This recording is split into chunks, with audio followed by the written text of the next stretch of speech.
Vaziyetimizden işkencisi vatandaşım bugünkü ıslah 2023 yıl 3. ayının 9. günü haftaga Perşembe. Başlaylı. Biz ötkenlerde nemi dedik? Mesela dedik, Tayvan'ın prezidenti Tsai Ing-wen Washington'a keldi. Amerika Qo'shma Shtatlar Avam Palatasının başlığı Kevin McCarthy Tayvan'a bardı. Vaqt qachon dedi. Kevin McCarthy'nin vaqti o'zgardi. O'zi dedi, hozircha mening Tayvanni ziyorat qilish planim yo'q dedi. Hozir endi vaziyat yana o'zgarganda, qanday o'zgardi vatandoshim?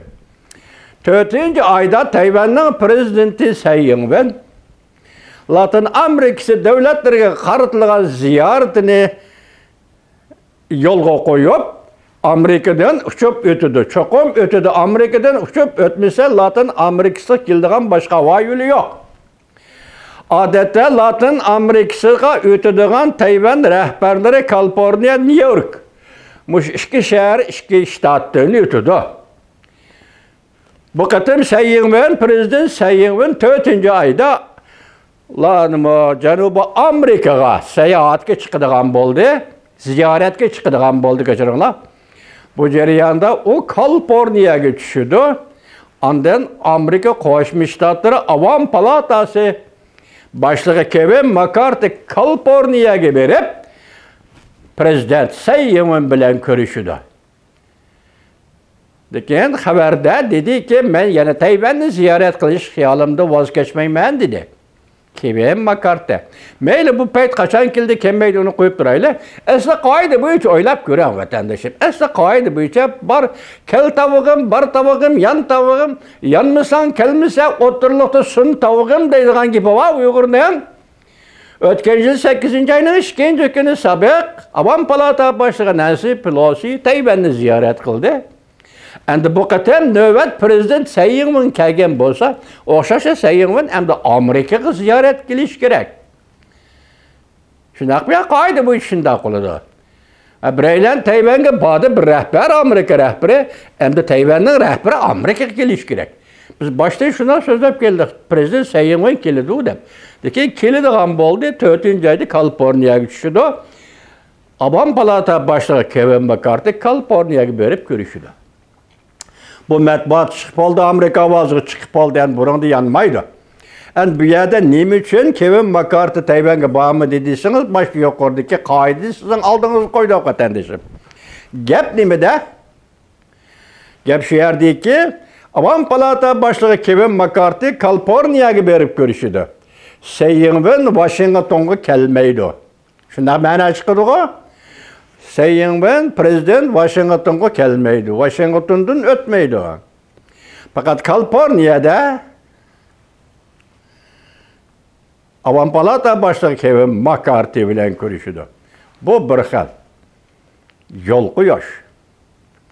Masalan, Kevin McCarthy Tayvanga taybiga berib, prezident Tsai Ing-wen bilan ko'rishgan bo'lsa, hozirgi vaziyatda qilning ustida turganda vatandoshim, tavakkalchilik qaramliq bir tarafdan chiqadi, chiqmaydi deb hukm qilolmaysiz vatandosh. Shunga bu siyosatni mushundaq belgilagan kishi yoki belgilashni mushundaq talab qilgan kishi Tayvanlik prezident Tsai Ing-wen bo'ladi. Hargiz Kevin McCarthy emas. Kevin McCarthy hargiz Tayvanni ziyorat qilishda yenib olgani yo'q, yenib olmaydi degan vatandoshim. Chunki Amerikada siyosat shundaq ketyapti. Endi bu qatam prezident Tsai Ing-wen nimishqa shunday qildi? Kaliforniyada ko'rishaylik. Chunki Tsai Ing-wen prezident Tayvan bo'g'zining vaziyatini bilib turibdi. Hozir Jungo Partiyasining xuy-paylini bilib turibdi. Shundaqla 2024-yili Tayvanda bo'lgan saylam, atog'in bo'lgan saylamni o'ylab turibdi, ko'rib turibdi vatandoshim.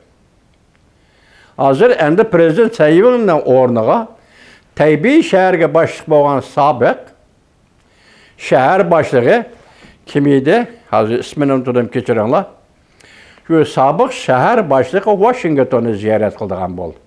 O Kuomintang kimi emas, o Kompartiya kimi emas, o yani Grajdanlar Partiyasının əzası, Grajdanlar Partiyasının rəhbəri degəndək Şundaq adam etdi. Tayvanga, Taybiga 2 yil, 2 mavsum yoki 2 mezgil shahar boshlig'i bo'lgan edi vatandoshi. Shu kishi Washingtonni ziyorat qilgan bo'ldi. Prezident Tsai Ing-wen Kaliforniyaga tushgan bo'ldi. Amerika Avam Palata boshlig'i Kevin McCarthy Kaliforniyaga berib, Prezident Tsai Ing-wen bilan ko'rishadigan bo'ldi vatandosh. İşler o'sha tartibga keldi. Nemish qilmishindaq kichikini buni mo'tadil deymiz. Shunga nemish qilmishindaq deymiz. Uning ustiga o'sha orliqda Tayvan, asla Jungo bilan Tayvan o'rtasidagi cheklangan havo qatnashni asliga keltiradigan bo'ldi. Buni Prezident Tsai Ing-wen tashabbuskorlik bilan o'tirib qo'ydi. Ko'rdingizmi mana ishni? Siyaset degan shuna bo'lib turdi deyman. Uning kulminatsiya nuqtasi bo'ladi. Onun tövelleş, pesiyiş noktası buludu vatandaş. Xuddi insanın qızıtması örlep kes 43 grados bir çağrılar bilan pasaytgan qızıtma örleş, qızıtma tushib ketgandek bir qoida bu davlat qoidasi. Davlatlar attıratan. Kechiringlar. Shunda qilib Kevin McCarthy bilan Tayvanning prezidenti Tsai Ing-wen Kaliforniyada ko'rishdi.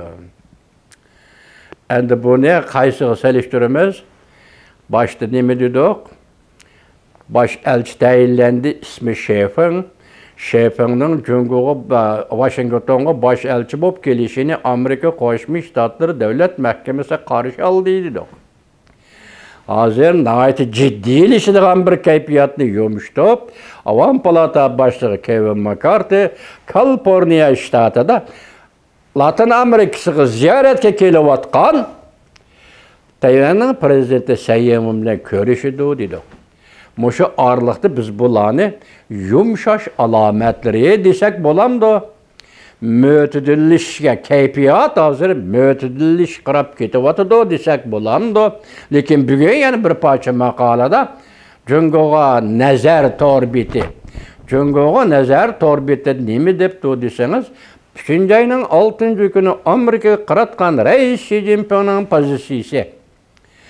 3-oyning 6-kuni muxbirlarni kutib olish yig'inida Amerika qaratgan diplomatiya ministri Chingaoning pozitsiyasi. Ko'rib oldik ki bugün Amerika Jungo münasebeti soğuk münasebetle urushiga davriga kirib keldi deb yozdi. Jungo'ga nazar torbiti. Lekin biz başta keltirgan, sizi keltirib berayotgan 3 misol. Bosh elchi Şefing Tsai Ing-wen bilan Avam Palata boshlig'i Kevin McCarthy'ning Kaliforniyada ko'rishadiganligi.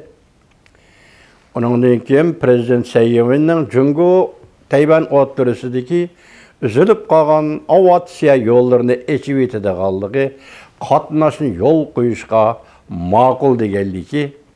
Anda sobiq Tayvan Taybi shahrining boshlig'ining Washingtonni ziyorat qildiganligi, mushlarning hammasini birlashtiramiz vatandoshlar. Birlashtirib turib, andan xulos chiqaramizki, Amerika Jungo o'rtasidagi munosabatlar rasla so'q munosabatlar davriga kirib kelyapti yoki Amerika Jungo o'rtasidagi munosabatlar yumshash, illiqlashish, mo'tadil kayfiyat qarab yuzlanyapti. Ondan baho beramiz, hurmatli vatandoshim. Mushu masala bo'yicha Tayvannikini so'zlab berdim sizga. Endi 3-chi bo'lib vaziyat analiz va vaziyat to'g'risidagi leksiyada siz bilan birga 2-oyning 23-kuni Amerika Qo'shma Shtatlarining davlat ishlar kotibi Tayvan Jungo'ning ichki ishi emas, Tayvan Jungo'ning zimini emas degan mazmunda notoq so'zladi. Endi biz buning kelishi va ketishini bir jarayon desak, bu jarayon qanday jarayon? Siz bilan birga aslab chiqamiz. Vatandoshim, shuncha vaziyat to'g'risidagi analiz leksiyamizda